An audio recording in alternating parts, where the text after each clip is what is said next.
muy relevante en la escena nacional. Estamos esta tarde con Carolina Toá, ex ministra del Interior, ex precandidata presidencial. Carolina, un gusto poder conversar con usted. Bienvenida, buenas tardes. Hola Carolina, buenas tardes. Muy buenas tardes, ¿cómo están? Muy bien, pues.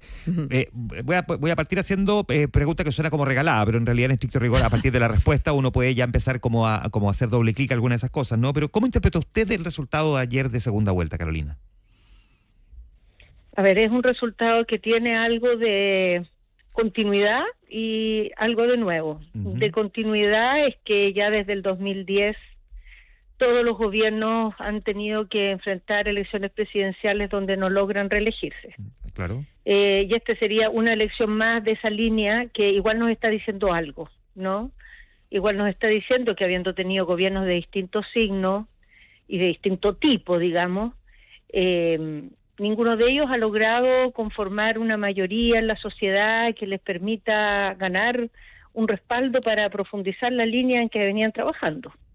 Y eso creo que es una primera cosa que hay que tomar nota y que no es nueva. En ese sentido, continuidad. De nuevo, que tenemos un resultado para el progresismo que es más bajo del que habíamos tenido en otras derrotas. Y eso es algo de lo que hay que tomar nota. En Chile, salvo el presidente Piñera con sus dos gobiernos y el presidente Alessandri antes del golpe de Estado, la derecha no ha ganado elecciones presidenciales.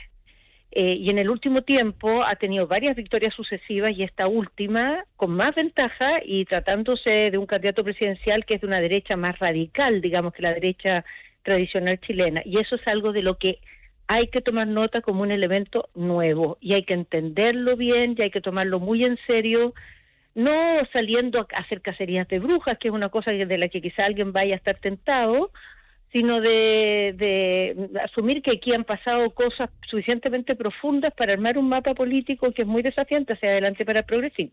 Carolina, lo nuevo, decía usted, es que el resultado es más bajo que otras derrotas para el progresismo, pero no es más bajo, de hecho un poco mejor que lo obtenido en el famoso plebiscito del 4 de septiembre.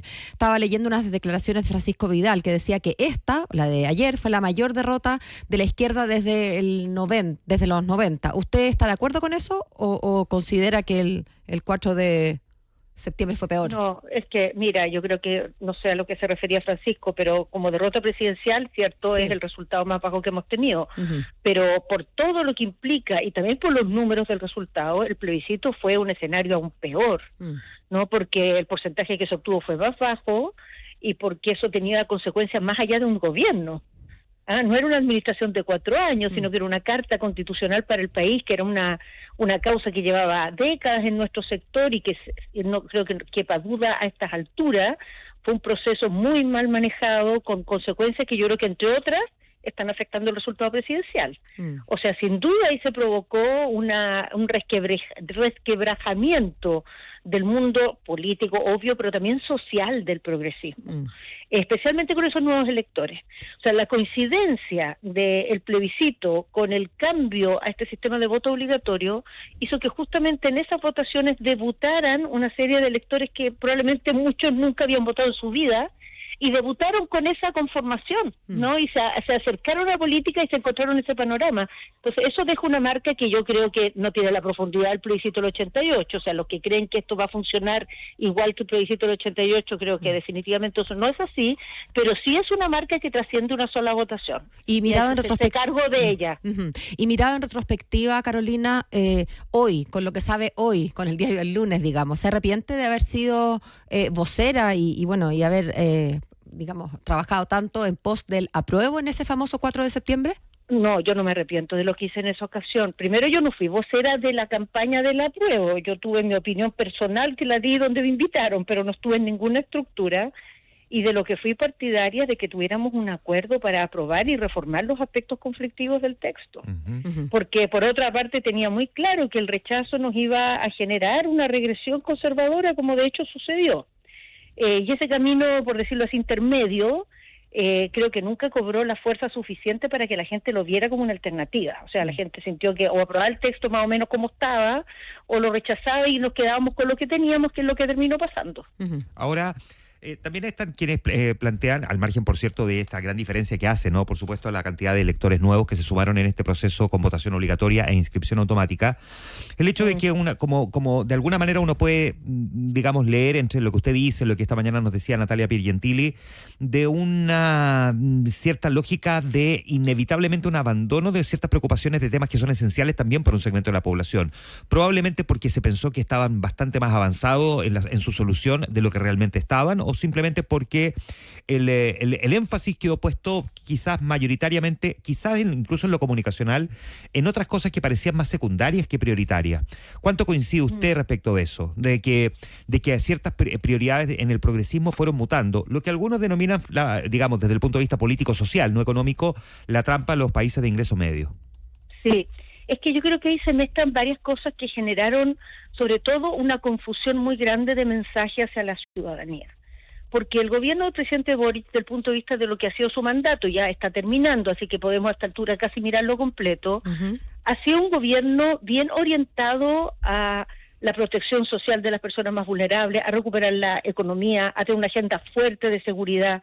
Pero el relato del que se hizo ese gobierno, con lo que llegó a la moneda, era muy distinto. Claro. Era muy orientado a la idea más de transformaciones muy estructurales, con muchos temas de nicho acumulados, una lista muy larga, y eso de alguna manera tuvo también una versión en el proceso constitucional.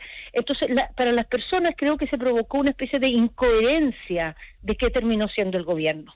A una cosa que se parecía ser al principio terminó siendo una cosa muy distinta y nadie sabe muy bien por qué parámetro juzgarlo, y eso yo creo que ha generado que el nicho de apoyo del gobierno en definitiva ha sido prácticamente el nicho que partió apoyando al presidente Boric en la primera vuelta. Y de ahí nunca se logró construir una mayoría que le diera sustento. Pero yo no asimilo eso a la gestión del gobierno, sino que lo asimilo a la historia y al relato con que llegó al poder y a lo que pasó en el proceso constitucional en paralelo. Ahí es donde se provoca, yo creo, eso que Natalia dice, que son como muchos temas del chileno normal que quedan en el segundo plano. Y también pasó lo mismo en el proceso constitucional, ¿no? Que las cosas que más importaban a los chilenos no eran de las que más se hablaba. Se hablaba de cosas que eran muy de nicho, que eran para muchas personas muy nuevas, cosas que se veían muy radicales y que todas se veían muy polémicas. Y eso no generó adhesión, no generó sentido de sentirse convocado, de ser parte. El senador Quintana, presidente de su partido, Carolina, decía que el progresismo tiene muchas lecciones que sacar a propósito de esta derrota, ¿no? Y la más evidente, decía, es que los maximalismos y la superioridad moral solo pueden conducir al fracaso. Y yo me pregunto, y le pregunto a usted, si estas lecciones siente que le queda el sayo, digamos, al PPD, o está más bien apuntando a lecciones que deben tomar otros sectores de esta alianza, como por ejemplo y principalmente el Frente Amplio. A ver, yo creo que esa lección es totalmente válida, la que menciona el senador Quintana. Creo que eso estuvo en el relato previo al gobierno, efectivamente, no en el gobierno mismo. O sea, yo creo que el gobierno fue dejando eso de lado muy rápidamente, especialmente después del plebiscito, pero quedó medido por esa vara, por decirlo así, y creo que esa es una de las lecciones que hay que aprender, pero no creo que sea la única. Yo creo que la lección más importante que hay que aprender es que hace ya tiempo que nuestras discusiones políticas no permean a la sociedad chilena. La sociedad chilena no se siente identificada con el lenguaje de la política, con sus actores, con sus devenires, y si no encontramos una manera de reconectar con la sociedad chilena actual, va a dar lo mismo las lecciones que aprendamos. Si no volvemos a escuchar y a tomar, digamos, como propias las formas de mirar la vida que los chilenos tienen. Creo que ahí hay una disociación que nos está cobrando muy caro, y creo que parte de eso tiene que ver con los cambios tan profundos que ha tenido Chile. O sea, Chile ya es una sociedad donde las personas cambian sus votaciones de elección en elección, son muy autónomas, tienen una enorme capacidad crítica. O sea, ya nadie porque le cae simpático un dirigente, un partido, va a restarse de criticarlo o de oponerse a él si hace algo que no le parece. Y creo que esa evolución social tan grande que ha habido, la política no la ha asimilado completamente, no la ha entendido. Y la manera que ha tenido de entenderla ha sido actuar con mucho cortoplacismo, mucho individualismo, cada uno se posiciona solo, tratando de tener como muchos likes en las redes sociales. Eso no construye mayoría. Eso construye fama, pero no mayoría. Y en esa desconexión a la que usted alude, ¿cuánto cree que se puede culpar o endosar, digamos, responsabilidad a lo que se ha venido a llamar la agenda woke? No sé si uso ese concepto a falta de otro para referirme a...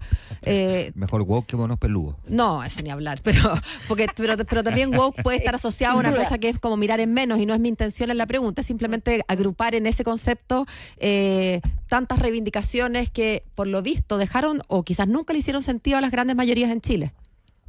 Sí, pero yo creo que eso que se debe llamar en agenda woke, y de lo que se habla tan despectivamente, no es un problema porque se recojan esas causas. Que tú recojas las causas de grupos que han sido postergados o discriminados, como son por ejemplo, la diversidad sexual, o que tú tomes temas nuevos que son relevantes en la sociedad actual, no es un problema para un proyecto progresista de mayorías. El problema es cuando tú hablas de esos temas todo el día, esos temas de nicho, y los otros temas grandes los tienes en segundo plano. Y no tienes claridad ante la ciudadanía de cuál es tu pelea ahí. Entonces, si te distraes en tu energía política, en tu mensaje y sobre todo en tu cultura, en tu estética, en tu forma de ser, en transformarte en un actor de nicho, deja de hablarle a las mayorías. Entonces, yo no creo que sea un problema, al revés, creo que es un deber del progresismo defender a la diversidad sexual, por ejemplo, o tener una postura y ser muy categóricos con el tema del cambio climático. No creo que eso sea una sin sentido, pero lo que no puedes hacer es que a una trabajadora que en la mañana se levanta y tiene miedo de que su hija vuelva tarde en la noche, o no sabe cómo va a resolver el jardín infantil en la sala cuna de su guagua, claro. Es vulnerable desde el punto de vista de sus posibilidades de ascenso en el trabajo, porque no es reconocida por sus méritos, es discriminada por su apariencia, por su domicilio, que sienta que no la están defendiendo, que no es prioritaria su causa, que no es parte del ADN de lo que un progresista hace todos los días cuando sale a trabajar, por decirlo así. Entonces, ahí es donde yo creo que está la falla, que dejamos de distinguirnos en esos temas grandes y pasamos a distinguirnos y a estar todo el día pegados en los temas más de nicho. Ya, ahora... Yo sé que la pregunta puede sonar un poco incómoda, pero me conoce, así que sabe que no ni por lejos busca ese sentido. Pero, ¿por qué cree usted que no ganó usted la primaria? Hoy día en la mañana, Cristian Monkever y Natalia Pergentili, aquí conversando con nosotros, también coincidían en que si hubiese sido usted la contendora de José Antonio Kast, no sé si el resultado habría sido distinto en términos de quién habría ganado, pero la diferencia habría sido evidentemente mucho menor. Usted representaba, digamos, probablemente... No lo sabemos en estricto rigor, no lo sabemos nunca, pero... No, claro, pero básicamente que usted representaba probablemente de una manera mucho más fidedigna esa preocupación que tienen hoy día los chilenos en torno a temas como, por ejemplo, el de la seguridad. A ver, yo creo que la razón por la que yo fui derrotada en la primaria es fundamentalmente porque el electorado al que yo estaba, dirigiéndome, no fue a votar en esa elección. No se siente asociado al oficialismo hoy día y tiene respecto de todos los que participamos del gobierno una distancia. No se ha roto ese quiebre, no se ha generado como un puente todavía ahí. Y el electorado más oficialista, digamos, que respalda al gobierno, al revés, yo le parecía una persona muy distante de ese oficialismo, que tenía en varias materias opiniones que podían ser distintas de otros que eran parte del núcleo original. Entonces, demasiado gobernista para los que no eran del gobierno y demasiado poco gobernista para los que eran. Entonces, eso hizo, esas dos cosas juntas, generaron un efecto en una votación que fue mucho más baja de la esperada, especialmente porque las personas que suponíamos votarían no votaron. Y yo creo que hay una segunda razón que creo que hay que madurar con calma, no por mí, sino por nuestro sector hacia adelante, y es que el oficialismo tenía mucho para pararse sólidamente en el debate de la seguridad, Y yo creo que eso no se ha internalizado todavía completamente en nuestro sector. Porque no hay convicción. de los traumas. ¿Por qué cree usted que no se ha internalizado? O sea, Porque no está en el a mí que me ha tocado ADN internalizar esto y que he nombrado las prácticamente 80 leyes que han salido adelante durante esta administración, que nunca antes Carabinero había recibido tantos recursos como en este gobierno, efectivamente hay cifras que ya empezaron a retroceder o al menos lograron, digamos, detener esa curva ascendente. ¿Por qué cree que en una parte del sector del oficialismo no logró transmitirlo? Da la sensación de que no están ni convencidos ni muy a gusto incluso con lo que se ha obrado en esta materia.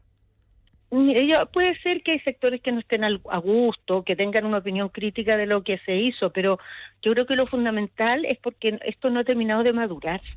O sea, yo creo que ha sido un proceso, un cambio de mirada en los temas de seguridad, una incorporación de elementos que no estaban tradicionalmente en el léxico del mundo progresista, y eso todavía está cuajando. Todavía no está incorporado plenamente en el relato, todavía no se cierran como esas brechas que hay con la historia anterior y cómo entender ciertos cambios de mirada que se ha ido teniendo en el tiempo. Yo lo veo fundamentalmente así. Yo creo que hoy día en el progresismo chileno, y baste ver cuál fue el discurso de nuestra candidata, Janet Jara, se entiende la seguridad como una prioridad. Se entiende que no hay ninguna posibilidad de dejar de lado este tema o de tener una postura vaga o vacilante. Se entiende que la seguridad se construye ciertamente con prevención y un trabajo social, pero también requiere un trabajo de control de la delincuencia, un trabajo con las policías, un trabajo con todo el sistema de justicia. Todo eso se entiende en teoría, pero todavía no está en la guata, por decirlo así. Sí, claro. Todavía no está en la guata. Entonces, cuando le dice a alguien, ya, pero ¿qué ha hecho este gobierno? Y te dice, 1, 2, 3, un oficialista, no te va a nombrar esto. No le va a salir, no se le ocurre. Y si tú le dices, oye, pero ¿y esto? ¿Verdad? Bueno, también. Entonces, yo creo que ahí hay una cosa que todavía no termina de cuajar y que es muy importante que cuaje, porque en el mundo de hoy estos temas son centrales. No solo en Chile, en cualquier parte donde tú te pares. El hacerse cargo de que vivimos en un mundo turbulento, tensionado, y muchas de sus tensiones se transforman en procesos o de criminalidad, o de desorden, o de conflictividad violenta en la sociedad, que no tenga una respuesta para eso le va a costar mucho ser una alternativa válida para la mayoría de las personas. Carolina, se entiende que cualquier proceso político y cualquier fracaso electoral o victoria desde el otro lado es un fenómeno multicausal, de manera que caer en lo que usted al principio decía, que no hay que caer, ¿no?, en las cacerías de brujas, me parece de toda lógica. Sin embargo, son muchos los que apuntan a la responsabilidad del presidente de la República como una de las explicaciones, no como la persona responsable, pero sí como uno de los factores que contribuyó a la derrota de su sector o a que eventualmente Janet Jara no tuviera una mayor votación. ¿Cómo lo ve usted? Sí, mira, lo primero que quiero decirles es que yo estuve muy cerca de todo el proceso en que el presidente Lagos, que terminó su gobierno con una popularidad muy alta y logró reelegir una presidenta de su sector, fue poquito después, empezó a ser, digamos, objeto de disparos y críticas muy destempladas de parte de los propios. Después la presidenta Bachelet, en su primer gobierno, cuando enfrentó hartas dificultades al inicio, especialmente con el Transantiago, el movimiento pingüino, su sector miró hacia el techo y muchos pensaban que el proyecto Bachelet había sido un error. Yo lo escuché en mis colegas en el Parlamento. Después, cuando se religió, todos felices, encantados de estar ahí, pero el gobierno fue difícil, el segundo gobierno, y también ahí hubo muchas pequeñas, medianas y grandes traiciones a la presidenta Bachelet. Y yo espero que no se haga lo mismo con el presidente Boric, sinceramente. Espero que quienes fueron parte de este gobierno sepan hacerse parte de todas las decisiones que se tomaron, de las cosas que se lograron y a sacar aprendizajes de los errores que se hayan cometido. Yo no tengo duda que hay un costo asimilado al hecho de que el gobierno llegó con una expectativa muy alta y con una crítica a todo el sistema y con un ninguneo casi de todo lo que Chile había hecho de ahí para atrás, y que la ciudadanía cobra, ¿no? Que al final no era tan fácil con la guitarra, como quien dice. Es verdad.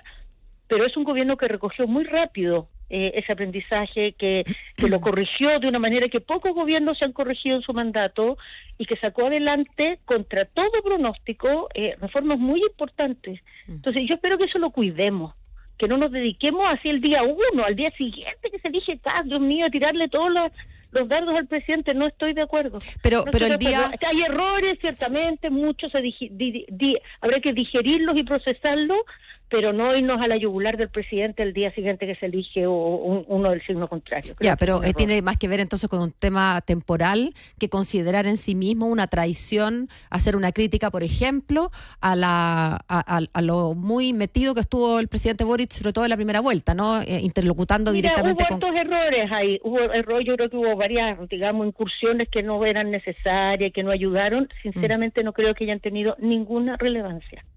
Ninguna relevancia. O sea, yo creo que el proceso es que es mucho más profundo. Nosotros venimos perdiendo electorado hace tiempo. Esto está pasando a nivel global. La embarrada del proceso constitucional es del porte de una catedral. Entonces, esto de que el presidente un día hizo un gesto que no ayudó, sinceramente, anecdótico. Anecdótico, no creo que sea relevante. Carolina, ¿cómo imagina usted que va a ser la futura oposición a partir del 11 de marzo? Primero, ¿cree que este oficialismo hoy que se paró detrás de la candidatura de Janet Jara va a mantener esa misma unidad? Por el contrario, ¿cree que más bien cada quien va a volver a su propio reducto natural? ¿Y cómo se imagina? ¿Desde esos reductos o de uno solo que harán oposición al gobierno de Kast? Bueno, lo primero es que para saber cómo va a ser la oposición hay que saber cómo va a ser el gobierno. Bueno, y quiero decir, eso es muy importante porque no da lo mismo. O sea, yo al menos no voy a actuar de la misma manera si tenemos un gobierno de tipo A, de tipo B, de tipo C. Y creo que eso es lo serio, ¿no? Ahora, creo que en ningún caso debiera ser un gobierno del estilo, o sea, una oposición del estilo que fue la oposición al presidente Piñera, que era una oposición como que no tenía matices, o sea, estaba de todo en contra y de todo de una forma muy altisonante, y todo era con los ojos puestos en blanco ante cualquier cosa. Creo que hay que tener mucho más ponderación en ese sentido y ser firmes cuando corresponde, ser colaboradores cuando se puede. Hay que encontrar el registro de acuerdo también cómo el gobierno se vaya parando, porque hay que recordar que no es un gobierno cualquiera, es un gobierno que viene antecedido de posturas muy radicales y que está en una ola global de ultraderecha que a mí por lo menos me preocupa mucho. Y si tenemos ese tipo de gobierno en Chile, que con esa agenda global que estamos viendo, yo espero que seamos muy firmes, no frívolos, no obstruccionistas, pero sí firmes. Entendiendo... ¿Y vamos a seguir unidos o no? Lo primero es que yo creo que de forma, digamos, fraterna, tenemos que hacer una revisión de lo que ha pasado el último tiempo. Tenemos que mirar este resultado bien, este resultado, digamos, relacionado con los resultados anteriores, de los procesos constitucionales, de lo que ha ido pasando en los últimos años, y ver qué promesa, qué proyecto vamos a formular para el país hacia adelante. En base a eso nos tenemos que unir. Porque en el mundo entero y en Chile también se necesita de miradas como mucho más reflexionadas del progresismo. Ya no basta con decir yo vengo de aquí, yo estuve ahí. No, hay que mirar el mundo de hoy, el mundo que viene, en qué nos vamos a distinguir, cómo vamos a recuperar esa idea de que podemos hacer una diferencia en la vida de las personas, especialmente de las personas que trabajan, de las personas que no tienen de qué agarrarse si no es del proceso social para salir adelante. Entonces creo que ahí falta un decantar el proyecto de futuro y en torno a eso tendremos que construir una unidad.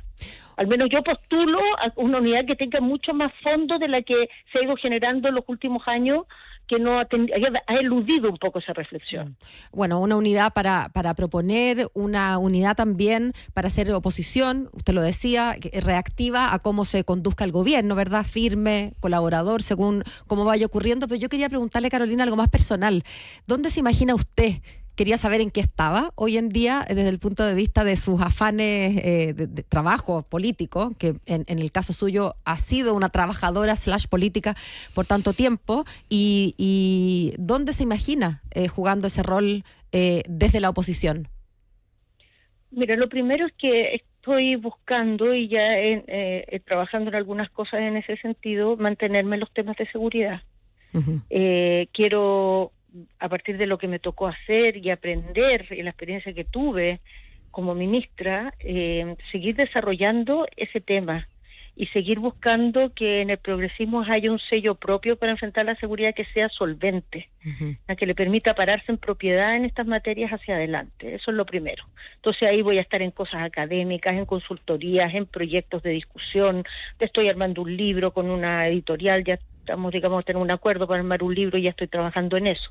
En la política, lo que más me gustaría es colaborar en formular lo que va a ser nuestro proyecto hacia adelante, que creo requiere una renovación bien profunda. Creo que requiere una conexión y un protagonismo de actores que son muy potentes que hay en el mundo social y que han estado fuera de la primera línea política hace rato. Creo que hay en el mundo de los alcaldes y las alcaldesas, en los gobiernos regionales, los dirigentes sociales, en el nuevo sindicalismo que hay en el país, en los nuevos actores que hay en el mundo social, también en las empresas. Creo que tenemos que hacer una renovación profunda, sacar a la política de su ensimismamiento. Y yo no sé dónde se va a hacer eso, porque mucha gente está conversando, pero creo que es lo que hay que hacer. Y a algunos les va a tocar estar ahí en la línea de la oposición en el Parlamento. Yo no voy a estar ahí, no quise ni nunca pensé en ser parlamentaria, pero sí en renovar nuestro proyecto hacia adelante y colaborar desde esa dimensión. Carolina Toá conversando esta tarde con nosotros. Como siempre, un gusto, Carolina Toá. Muchísimas gracias por estar en Infinita esta tarde. Muchas gracias. Igualmente, un abrazo para ustedes.